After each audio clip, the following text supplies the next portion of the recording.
Well, today was like a bad day for me in the market. Bad and good at the same time. I think I got like a bad trades, but also I got like a lot of optimization data, and I want you to really stick through this video to at least the 5 minute mark to at least see what I'm talking about because I really found some nuance to my strategy. Some things that make my strategy are like getting a lot better, and I want you to really pay attention to what's going on in the strategy.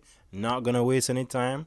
Make sure you subscribe, like the video, share the video, watch it to the end or at least to the 5 minute mark to get the value out of it. All right, it's probably just a 7 minute video, so you can watch it, bro, or sis, or they, whatever.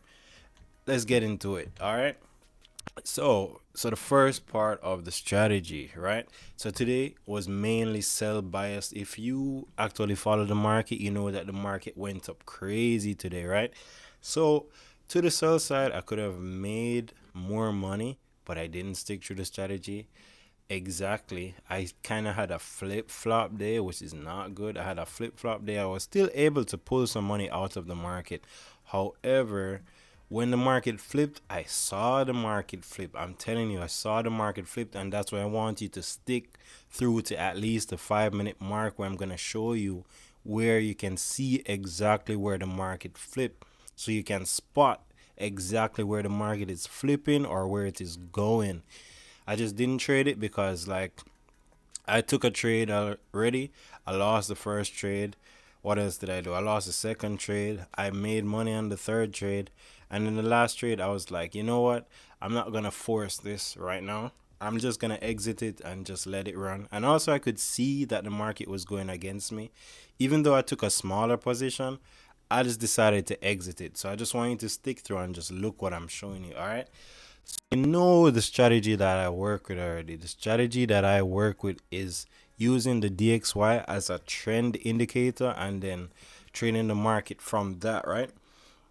So we're looking at the QQQ. I'm trading a QQQ Nasdaq index. Why? Because I'm trying to trade the macro and not trying to trade an individual stock. When you trade an individual stock, it can be moved off its individual news. But if you're trading like a macro data piece or a macro trend, the index has a tendency to move in a steady way, a more predictable way, versus you have like a stock that can be an outlier, like something happened with the CEO or the CEO said something or they have bad news. So stuff like that. Let's get into it right now. All right, so the first trade was the sell on the QQQ. So I entered that at 9:30 and let's see what happens. So at 9:30, as you can see on the 9 o'clock candle on the dollar, right? The 9 o'clock candle on the dollar was quite bullish. So, you know, if you have a bullish candle on the dollar, it's generally going to be bearish on the QQQ. So I entered to the sell side there, right? Entered to the sell side there. And then I closed my position when it started to look like it was going to go against me, right? The only thing about it is that the candle actually closed down here. So it closed down here, which means that I would have made profit if I had stuck through the trade. However, while the trade was going on during the day, let me show you what exactly was happening. So while the trade was going on today, it actually looked like it was coming right back up here, but then it still made its way down. So that's where this is just like a part where if you're not confident in the trade or system, which I was not today, for some reason I was just paying attention to the dollar a bit too much and I saw it kind of breaking up, which like it breaking to the upside would it breaking to the downside would have been bad for my trade, which just threw me off a little bit, which I'm just gonna work on just being more confident with the trade and just sitting through it. So let me show you exactly where I entered and exited on the QQQ 1 hour chart here. So this 9 o'clock candle is where I had entered to the sell side, 26304, right? 26304. So I entered to the sell side there and sold it when it looked like it was starting to kind of break to the upside here. It was 26410. That's where I sold it. So 26410. So 26410 is right around 26410. Let me extend this so I can get a more accurate hit on it. So 26410 is right around here. 26410 is right around there where I sold it. And as you can see, this entire candle, the candle closed here at 10, right? So basically I could have rode it all the way down, even set my take profit at the daily support here, and be out of the trade in some guaranteed profit. I call it guaranteed because I can spot it on the dollar here and just trade the QQQ off that move, basically, right? But when I saw it going against me, I'm gonna be honest, I just was a little fearful today, and I just closed the trade, flipped it to the other side. So you know exactly what happened when you flipped it to the other side. The market maker is literally playing with your emotions and seeing that there's a high possibility that you're gonna lose confidence in your trade. You're gonna enter to that side, and it just flips it the other way on you. So basically, while I saw this candle being created, and it looked like it was going to kind of break above this level, which it didn't. And you know the sad part, I had a stop loss at 26500, right? So let me even show you where I had my stop loss on this trade. I had literally at 26500, right around there. So as you can see, the trade never went back to that level before hitting this lower support level. So I could have made some profits off that move alone, like guaranteed. But that's not what happened today, just because I didn't stick to the trade.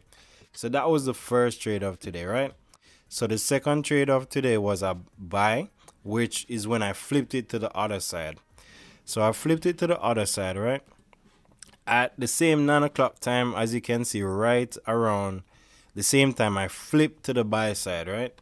Flip to the buy side, 26350, 9 o'clock candle, 26350, 26350, right around there. Let me extend this to get a better look. So it's 26350, and I'm gonna close. I'm gonna delete this right now so you can have a better look. So 26350, and as you can see, within 3 minutes, the market started to push down.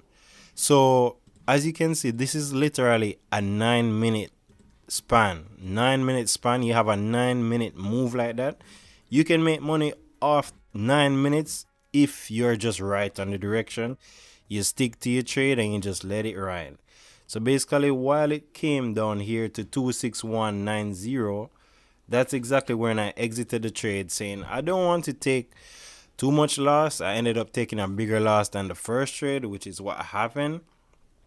Didn't want to take too much loss on it, and as you can see, boom, I took a $35 loss, which is understandable. But what else did I see? So the next trade was a sell, and let's have a better look at it. The next trade was a sell, and as you can see, I made $19, right? $19 within the span of 5 minutes there, just because I still saw the bullishness on the dollar. I still saw the bullishness on the dollar, and then from that, I was able to make the trade, enter and exit, good profit and loss right there. Because as you can see, it's still pushed lower, and we're still not out of the 9 o'clock candle. So from this move here, I could have traded it from 263 right down to 260. $3 move, right? So if this is a $3 move on $20, that's literally $60, right? Could have made a guaranteed $60 instead of flipping and flapping right there.